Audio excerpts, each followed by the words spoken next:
हमारे साथ डॉक्टर खाकान नजीब मौजूद हैं। Thank you so much for joining us on the programme.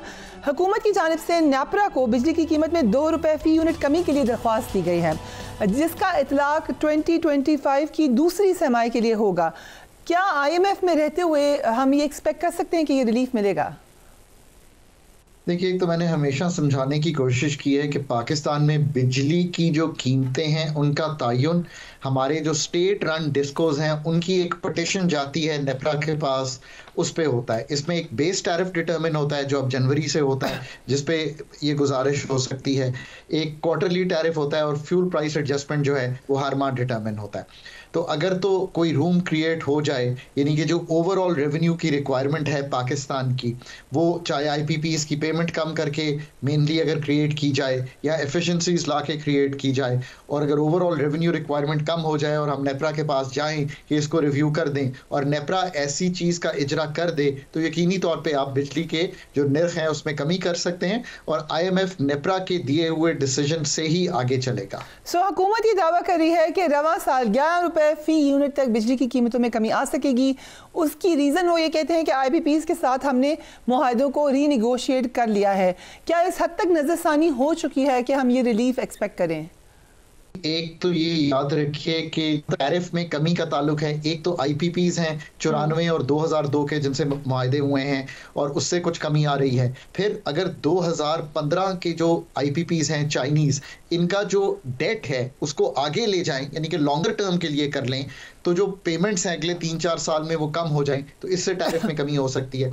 3 रुपये 28 पैसे के करीब लगभग हमें एक जो डेट सर्विसिंग सरचार्ज है आपके बिल में आता है, इसमें कमी की जा सकती है।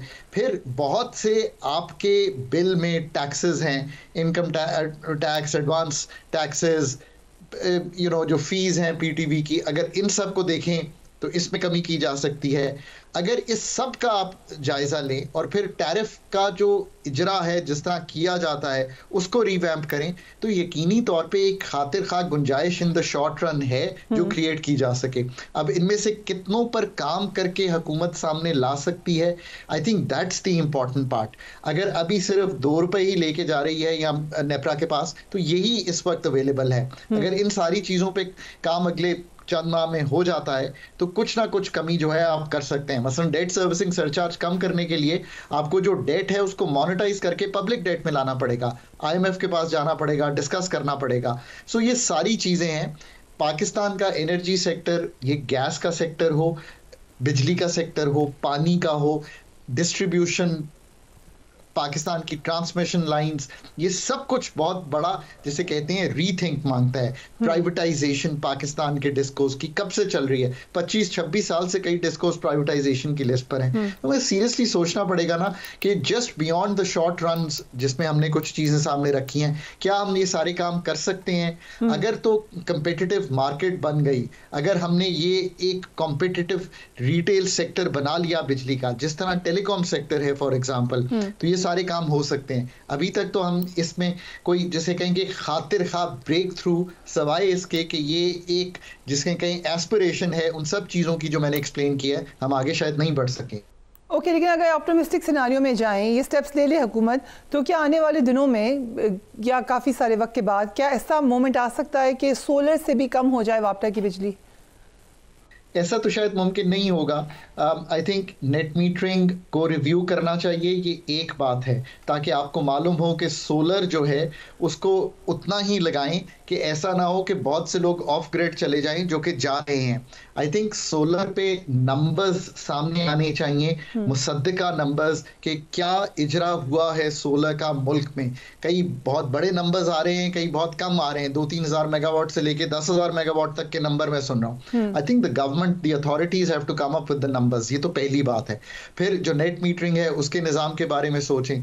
ऐसा ना हो कि कई डिस्कोस जो है उनसे बहुत ज़्यादा ऑफ ग्रिड चले जाएं लोग और बैटरीज इवेंचुअली सस्ती हो जाएं, जो कि हो रही हैं। जैसे सोलर की कीमत में खातिर खा कमी आई है, ईवी बैटरीज की कीमत में भी बहुत कमी आ रही है। ईवी बैटरीज के अलावा जो घर पे बैटरीज हैं उनकी कीमत में भी बहुत ज़्यादा कमी आ रही है। ये ना हो कि वो इतने कम हो जाए कि पाकिस्तान में और दुनिया भर में हम इस निज़ाम की तरफ चले जाएं। सो हमें वाकई सोचना पड़ेगा कि इसको कैसे हैंडल करना है। आई थिंक जितनी क्विकली डिसरप्शन हो रही है, डिसरप्शन का मतलब इज़ द फॉलोइंग कि हम नई टेक्नोलॉजीज़ की तरफ जा रहे हैं। कोई सोच सकता था 5-7 साल पहले कि सोलर हर घर के रूफटॉप पे होगा। सो इसको सोचिए कि इसको किस तरह हैंडल करना है। Again, thinking government, policy making government, good policy making government, good policy making authorities का काम ही ये है। फिर नेपरा एज अ रेगुलेटर जो है उसका काम सिर्फ टैरिफ देना नहीं है।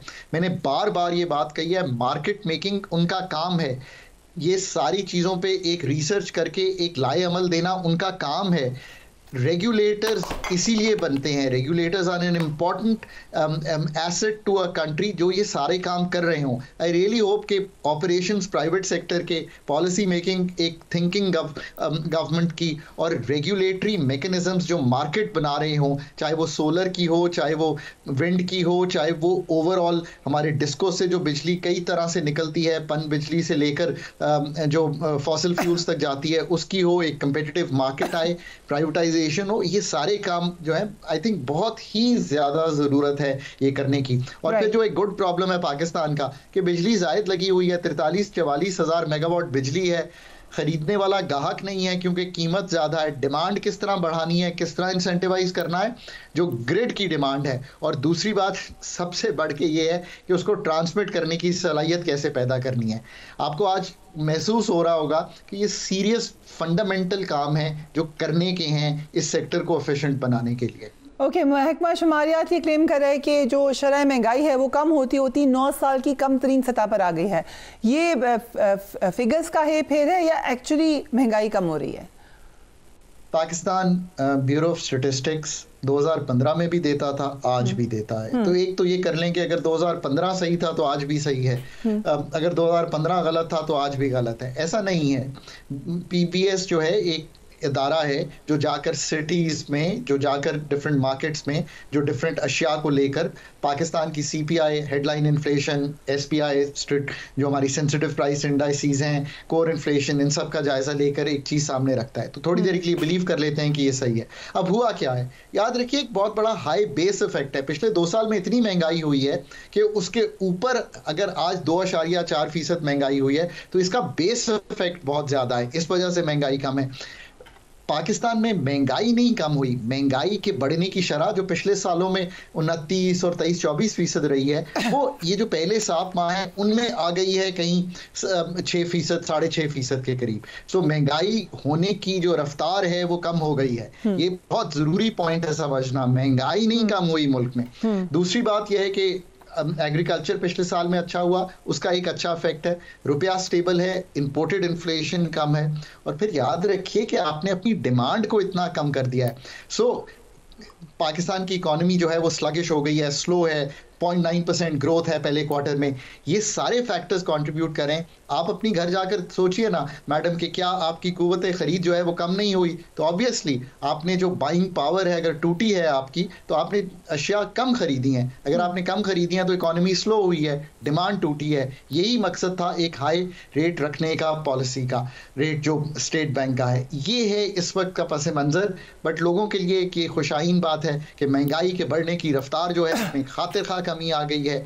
और उम्मीद करें कि अब थोड़ी सी ग्रोथ की तरफ हम जाएंगे, यानी इकोनॉमिक रिवाइवल की तरफ जाएंगे, और इससे कुछ नई नौकरियां निकलेंगी और फिर लोग जो है उनकी कुव्वत खरीद दोबारा बिल्ड करने के काबिल होंगे। तो डॉक्टर साहब, हमने देखा कि पिछले हफ्ते अमरीकी सरमायाकारों का एक वफ्द यहाँ पे मौजूद था, उन्होंने बड़ी ऑप्टिमिस्टिक बातें की। अगर ये वादे या ये असल में मटेरियलाइज हो जाते हैं मामला, तो कितना फ़ायदा होगा हमारी इकॉनमी को? क्या डॉलर के रेट पर इम्पैक्ट आ सकता है? हमारे पास क्या चारा रह गया है इन्वेस्टमेंट किए बगैर मुल्क को चलाने का? जिस मुल्क में 13% के करीब इन्वेस्टमेंट टू जीडीपी रेशियो हो, जब आप अपने बेहतरीन दोस्त चाइना को देखें तो 35-40%, अपने नेबरहुड में देखें 25-28%, ईस्ट एशियन मिरेकल देखें 25-30%।